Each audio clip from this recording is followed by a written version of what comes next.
Welcome.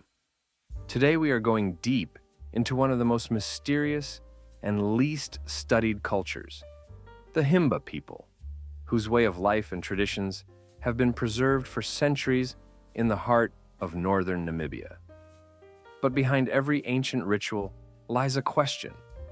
Will these people be able to maintain their unique identity on the brink of global change?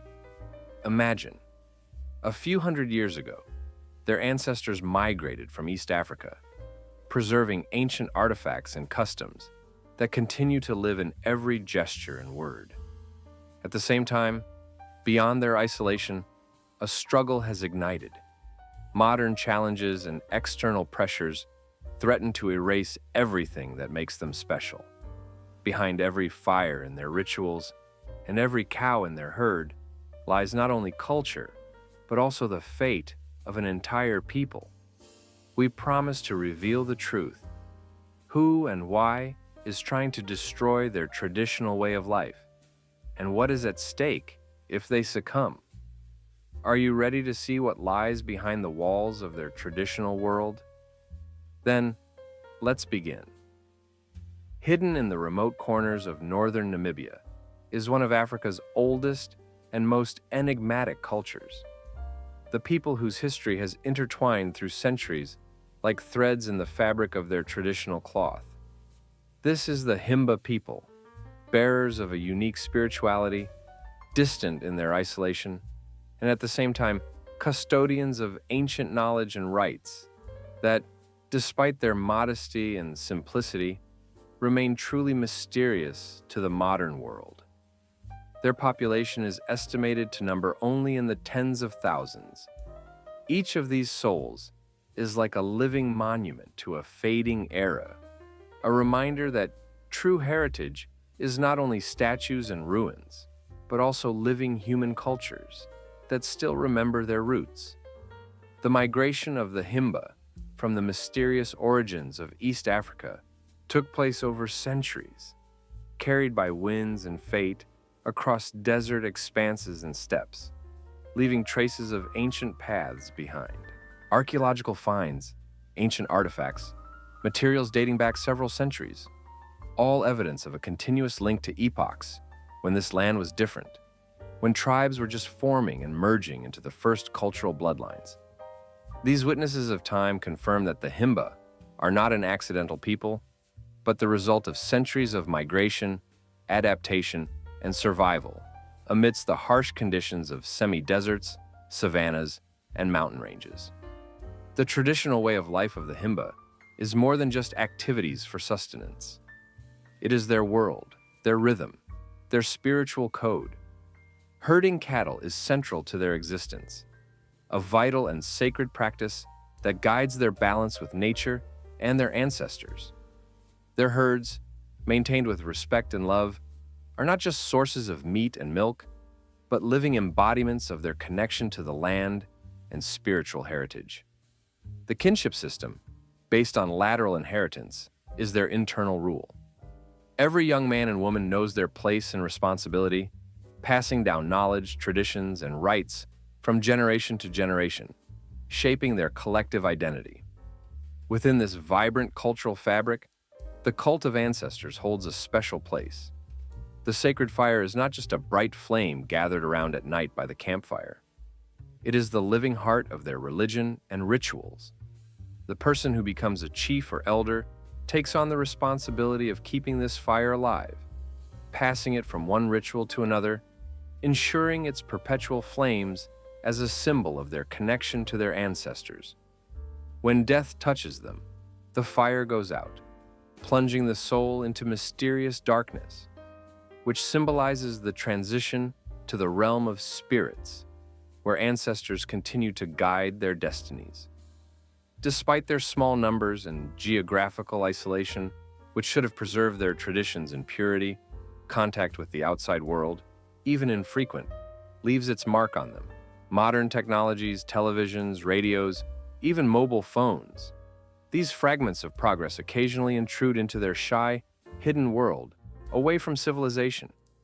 But every time the Himba confronts this new and unfamiliar, their response is resistance. using natural materials, attempts to maintain their authenticity through rituals, clothing characteristic of their culture. Ochre, fat, and wood ash garments are not just protective or decorative, but a true expression of their connection to the land and spiritual beliefs. It is precisely in this retreat into quiet isolation and economic simplicity that their unique ability to withstand external influences is hidden. They live in small settlements scattered across desolate plains, guarded by mountains and dunes. Their daily rhythm is dictated by nature: the sunrise, the scorching noon, the evening shadows, and everything beyond that seems foreign to them. Can they preserve their identity? Can they, while maintaining their ancient culture, resist the rising global pressure that seeks to erase borders, level differences, and dissolve them into a single flow of excessive tourism and commercialism? These questions embody not just the problem of a single people, but symbolize the ongoing struggle for the right to preserve uniqueness. Where do the Himba stand today? What threats loom over their cultural model, which for centuries was hidden in the shadows of civilization? Modern evidence includes not only technical progress, but also efforts to penetrate their environment. Commercialization, tourism interests, imposed standards, and standardized ideas of what traditional peoples should be and how they should live. All of this threatens to erase their unique identity, turning them into ethnographic museum exhibits or marketing symbols, rather than living people safeguarding their spirituality and traditions. Isn't it obvious that these peoples are monuments of the past, living testimonies of historical truth? And despite their modesty, they carry an important lesson for all humanity. True culture cannot exist forever without protection and respect. The only question is whether the Himba will be able to preserve their identity in an era of rapid change. And do they have a chance, a future, given that modern challenges are not only external forces, but also internal fears, doubts, and the blurring of boundaries between the past and the present? Because the stakes are not just the fate of a particular people. The true issue is the very idea of preserving deep human roots, the ability of a small, nearly forgotten tribe to survive and persist in a world where the influence of globalization is becoming increasingly powerful and pervasive. What threats and challenges will they face on their way to the future? And will they, as warriors of their culture, be able to withstand the onslaught of this fleeting era? The answer to this question is not only about them, but about all humanity, because the disappearance of the Himba culture is not only the extinction of a people, but also the loss of a part of history, a part of the soul of human civilization. Deep in Africa, in the very heart of the continent, lies a mysterious and undeniable space where the Himba tribe dwells, a people whose way of life and way of being have long become a living reflection of centuries-old traditions rooted in their consciousness and existence. This ancient tribe fills the surrounding nature with meaning and rhythms that are preserved and passed down from generation to generation, like sacred spells hidden in the fabrics of their customs and in every movement, every gesture. Their social structure is a complex web of kinship ties, tightly intertwined clans that both divide and unite. And here, each person is not just an individual, but part of a whole, a bearer of heritage, maintaining a balance between past and present. Thus, every member of the tribe belongs simultaneously to two clans, one through the paternal line and the other through the maternal. In this smaller world, where boundaries between relatives fade and duties and honor connect all generations, a society is formed where traditions are not just words or rituals, but the foundation of existence. Each clan holds its own secrets, stories, and customs, and all of these form a living fabric of tribal consciousness. The communal structure is not simply a distribution of power or a strict hierarchical order, but rather a delicate balance based on respect for ancestors, respect for elders whose wisdom is considered supreme. It is they who make the most important decisions: when to hold a festival, how to divide the harvest, what future to assign to the upcoming leader. In this society, every word is tested by time, and every action is governed by strict rules established over centuries. In such a life, the common good and family bonds, unity, sustain the entire clan through any external challenges. Reliability and spiritual connection are the highest values, reflected in ritual practices, ceremonies, and customs that are constantly renewed yet remain unchanged. When it comes to appearance and adornments, the tribe's outward look is revealed as the most important means of self-expression and social identification. For women, long skirts made of goat leather, whose simplicity and practicality conceal a special symbolism. These skirts, decorated with shells, copper ornaments, and feathers, serve not only as decorative elements, but also as symbols of social status and even personal achievements. The expression on their face mirrors their inner world, while their hairstyle is an important indicator of family position. Women adorn their hair by braiding it. The length and arrangement of the braids can reveal their age, marital status, or clan affiliation. The longer and more symmetrically braided the hair, the more respect the wearer commands. In this culture, hair is not just a part of the body, but a living expression of spirit and family. On their bodies, however, the connection between beauty and the rhythm of life is particularly evident. An essential part of their aesthetic expression includes body and soul care practices. Natural components, ochre, fats, ash, are transformed into masks, paints, and ointments that give their skin a special shine and brightness. Smoke baths or incensing with herbs are regarded as indispensable rituals for maintaining beauty. Inhaling the aroma of herbs and twigs during slow smoking cleanses not only the body but also the soul, filling it with spiritual purity and harmony with nature. These practices are not merely part of daily life, but sacred rituals, symbols of the person's connection with the environment and internal honesty. Thus, beauty is not an external display, but a reflection of how a person accepts and respects their natural gift. Regarding lifespan, it reflects complex social and biological factors. Women, it appears, tend to live about 10 years shorter than men. Why is this? What reasons lie behind this coincidental fact? In any society based on respect for traditional values and rituals, such features acquire special significance. The transfer of property and status in this culture is a ritual act, reinforced by family customs and traditional ceremonies.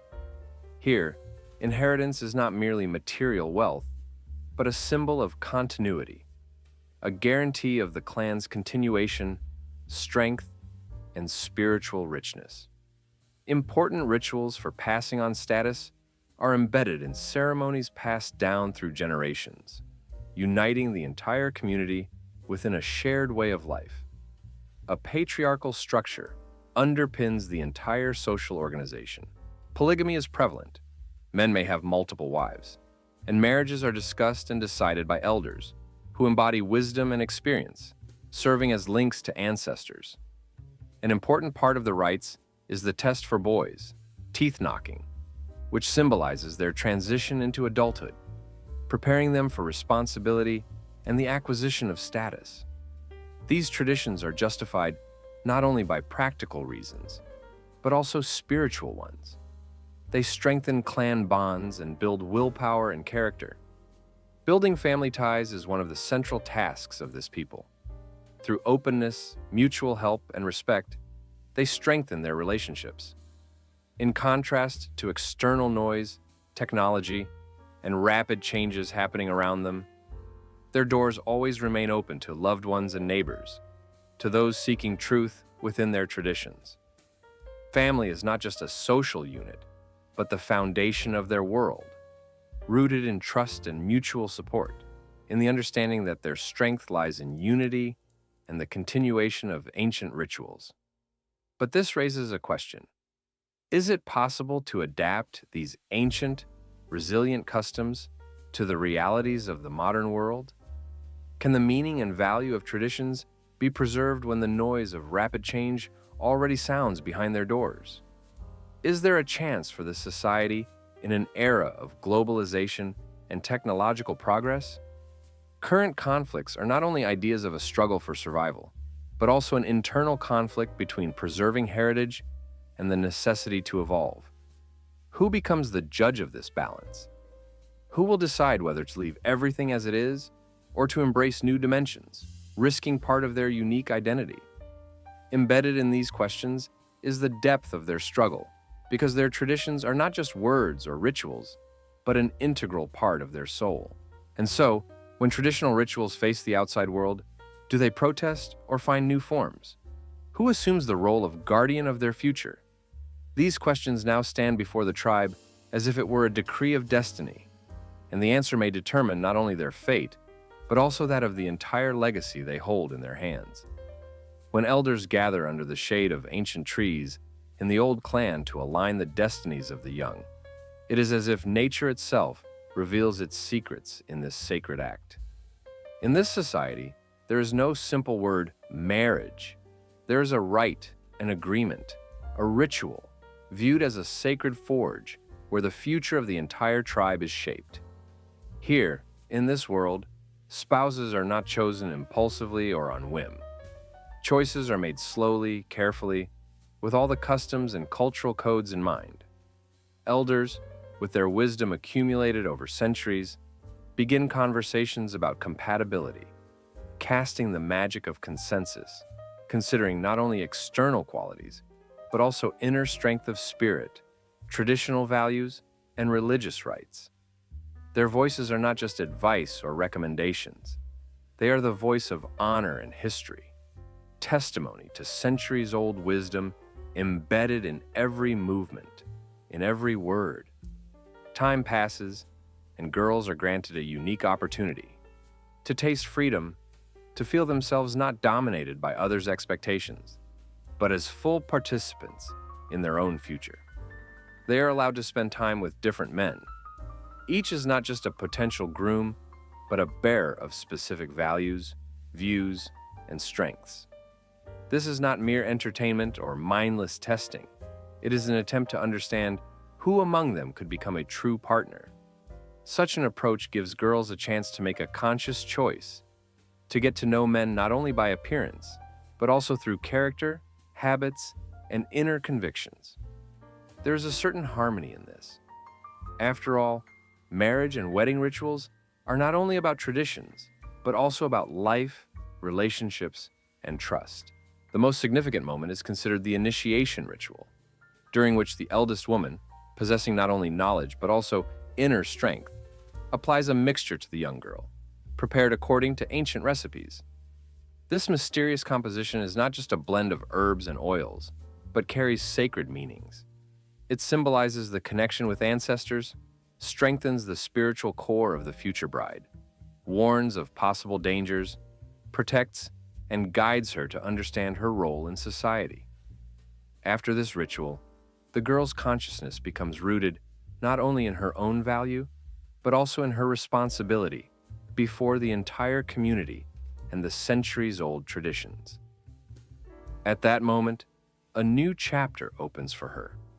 Not a personal choice, but the continuation of the chain of life and culture passed down from generation to generation. The rite for boys seems even more symbolic. At 12 years old, when everything feels young and uncertain, their teeth are knocked out. But this is not just a painful procedure. It is a ritual proclaiming adulthood, a moment when the young man connects himself with his ancestors, linking his destiny to the eternal ancestral chain. The loss of lower teeth, as a symbol of security, authority, and strength, serves as a document of entry into adult life. This act is not only a symbol of overcoming fear, but also affirmation of the status quo, a deep meditation on connection with the past, on continuing the lineage with all its duties and virtues. In this society, there seems to be no room for weakness, only faith in the power of traditions, which surrounds every young person with care, while simultaneously placing the burden of responsibility. The main thing in these customs is not individual faith or personal choice, but commitment to the bonds that unite an entire system: families, clans, tribes. Restoring peace, strengthening connections, is not about love in our understanding, but about harmony and stability. It is a kind of social glue that makes society strong and impervious to upheavals and divisions. In this world, openness in expressing feelings is considered normal, because trust and sincere expression of emotions create additional bridges between people. Not hiding one's feelings, not concealing joys or pains. All of this is done for unity and support. When a conflict arises, disputes are not settled with shouts and accusations. Instead, people turn to elders without fear of judgment or condemnation. In their wise guidance, personal responsibility becomes part of the ritual of correcting mistakes rather than a reason for ruptures.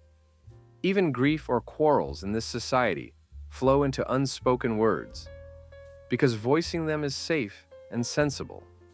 A quiet conversation, sprinkled with respect and attention, helps to eliminate cracks, strengthen bonds, and maintain balance.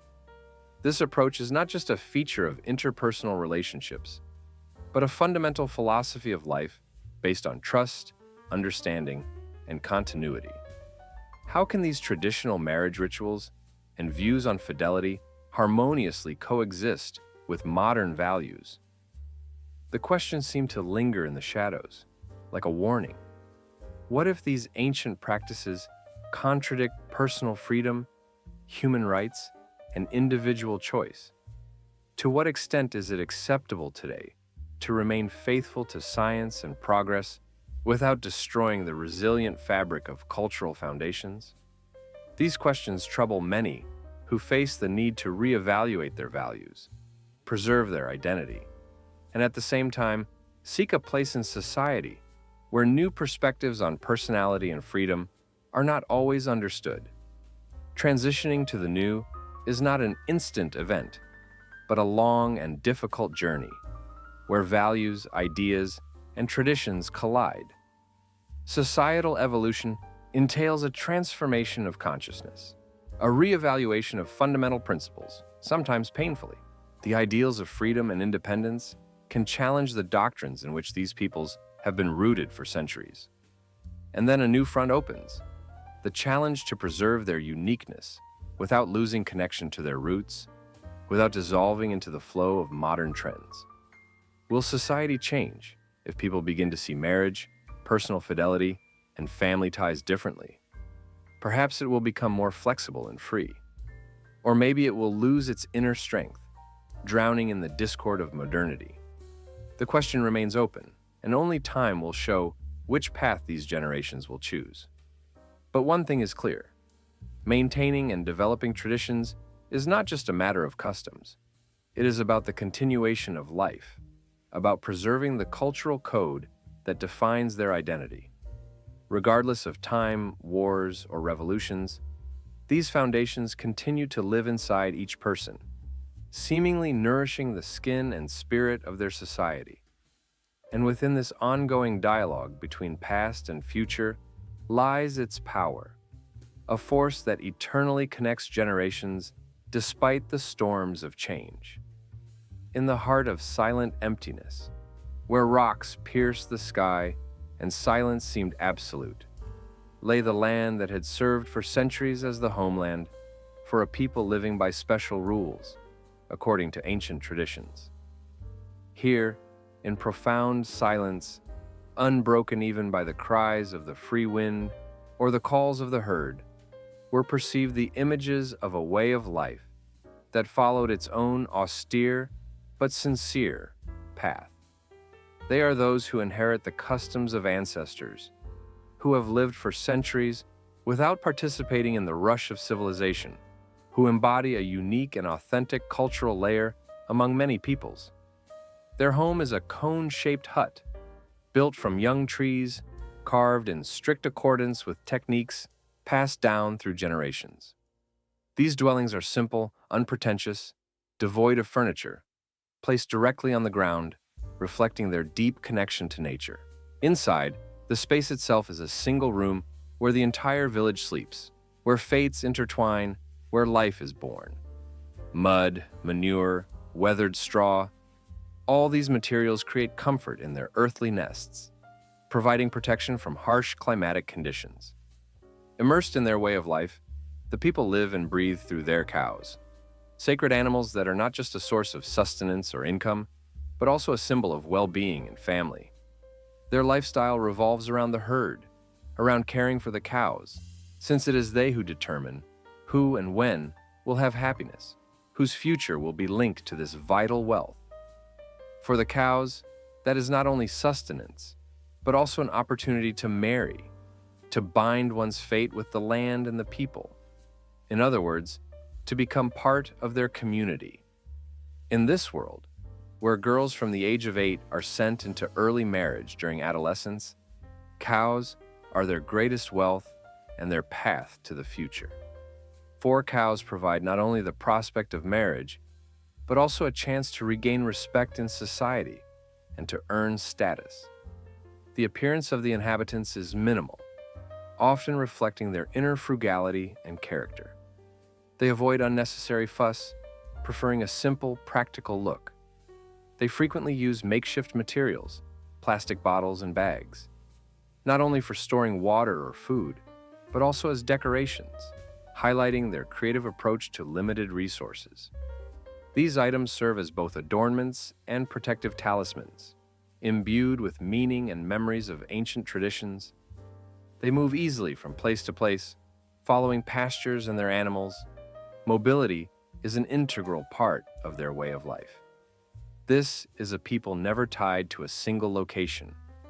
Their life moves in a circle, repeating ancient rituals connected to nature, the earth, and herds. Their daily life involves constant movement, continuous adaptation to climate changes, water availability, and natural resources. Their everyday life is entirely natural and often harsh. They use natural remedies for personal and animal care, which does not exclude hardships.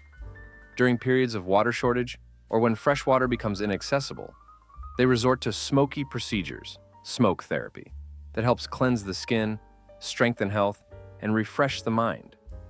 These methods are part of their cultural code, symbols of their resilience and resourcefulness, utilizing everything at hand. Women are the keepers of comfort, despite the tough conditions. They create environments where warmth and care find a place. From makeshift materials such as branches, hides, and cloth, they craft miniature oases of comfort, beds, mats, and decorations. In every home, one can feel the labor, patience, and love, their main values, despite the harsh realities of life. Their way of life is an ongoing struggle for survival and a dependence on livestock. They are an isolated people whose way of life is barely affected by external influences. Self-sufficiency is their second nature. They do not seek modernization or changes imposed from outside, because deep within, they understand that it is these very traditions that make them unique and immovable in this shifting world. Their isolation is not merely a forced measure, but a conscious choice, affirming their ability to live in harmony with nature, even if that harmony is often harsh and relentless. Against this background, a question arose that became an integral part of deciphering their fate.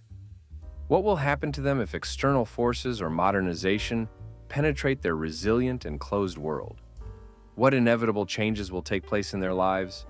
What will disappear forever and what will remain? Is it possible to preserve their uniqueness without destroying their connection to the land and traditions? What consequences await those who dare to take on this challenge? Those who see their way of life as a challenge or an opportunity?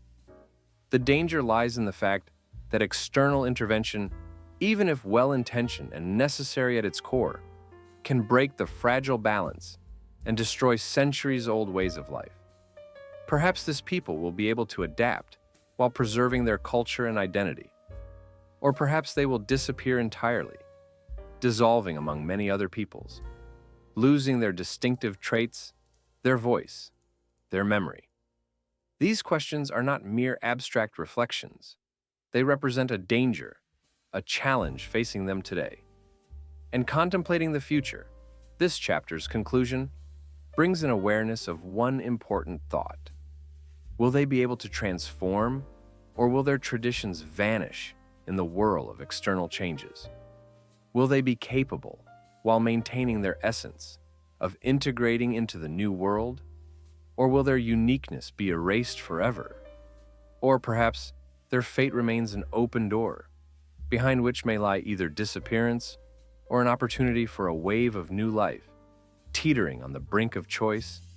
In this rich context, their voice trembles dramatically, reflecting anxiety and resilience, because the story continues and the future is still unwritten. Deep in the heart of Africa, amidst the boundless jungles and hidden within the dense canopies of trees, dwell those few whom few know about. They are called the Himba, a people whose way of life seems like an era long past, an archetype of primal harmony with nature. In every movement of theirs lie centuries-old traditions. In every word, the living memory of ancestors passed from generation to generation. Their culture is alive with rituals, a unique linguistic system, and images that embody the very meaning of existence. It is precisely this uniqueness that makes the Himba people not just one among many tribes, but a living testament to a continuing story, one that persists despite everything. But what happens when the arc of their world collides with the waves of modernization? What is the cultural, spiritual, and even physical departure from the pure roots that young Himba so proudly rely on? The numerous calls for change and the signals of a new era, along with the introduction of modern technologies, all this is transforming their way of life, touching the fundamental elements of their culture. The relentless advance of external influences paints a delicate yet disturbing picture. Can these strong, deeply rooted traditions withstand the onslaught of civilization? Or perhaps it is precisely the influence of modernity that marks a milestone on the path toward the loss of identity, the disappearance of unique languages and rituals that hold secrets of the past and passion of the present? These questions require not only a historical reflection, but also a deep analysis of current processes, as every day for the Himba tribe is a struggle to preserve their identity. Internal processes within the tribe are like a quiet yet persistent flow, raising the younger generation, instilling respect, and the importance of maintaining traditions. Elders, keepers of knowledge, conduct rituals that help the youth understand their role within the larger order of things. This education is not only about applying ancient crafts or knowing about nature, but also about shaping the inner world, understanding that their culture is unique, valuable, and must be protected. The walls are built from natural materials, clothing is handmade, and their language, a ringing voice passed down from generation to generation, all form the foundation of their existence. But how resilient are these bonds in an era of rapid technological progress, when new devices, assessments, and standards begin to penetrate even the most secluded corners of the tribe? Could external interventions become the very cause that the Himba language spoken by the tribe might disappear? Once again, they are born of excessive concern of scientists, international organizations, and charitable foundations, placing hope on aid without considering the consequences. Some argue that intervention can save them from poverty and disease, that providing knowledge to improve living conditions is a reasonable solution justified by caring for the future. But is it worth taking this risk? Facts and research show any external influence, especially when it does not understand or share the values of the people, can destroy their internal harmony. The language disappears, rituals become mere memories, and the connection with nature blurs. Irrefutable evidence indicates that without a careful balance between aid and intervention, there is a danger that the unique culture of the Himba will become merely a story, forgotten beyond the borders of their ancient customs. On this side of the issue, there are two main arguments. The first insists the culture of the Himba is not just a set of rituals or a language. It is a living expression of human history, important for the overall diversity of civilization. The uniqueness of this tribe is part of global heritage that must be cherished and respected with reverence. They are a living illustration of how humans can coexist harmoniously with nature while maintaining their identity. They possess valuable knowledge that can enrich our understanding of the world and serve as a bridge in intercultural dialogue. However, others argue that the difficulties these people face, poverty, malnutrition, lack of medical care, require rapid solutions.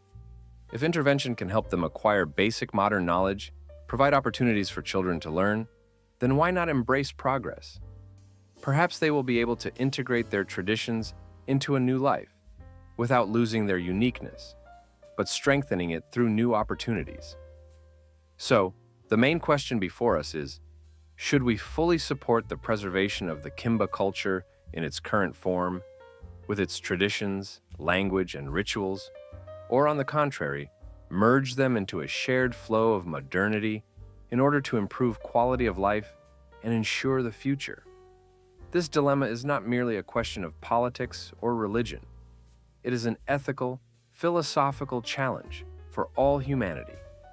What is more important, supporting uniqueness or progress? Is it those who want to preserve what they have, or those who believe that change is necessary for survival? And finally, what path should such isolated peoples follow? Continue fighting to maintain their uniqueness at the risk of losing their identity, or adapt, making their cry for help part of their new roads so as not to destroy themselves? The question, arguably the most complex, is about the future. It is no longer so clear. Every decision is a choice between two worlds. A world where value lies in uniqueness and individuality, and a world where survival takes precedence over heritage. Time inexorably flows, and the history of each people is a race in which not only traditions and technology clash. It is a confrontation of values, and it will determine the fate that the Kimba tribe chooses for itself. What path should people take? Strangers to them.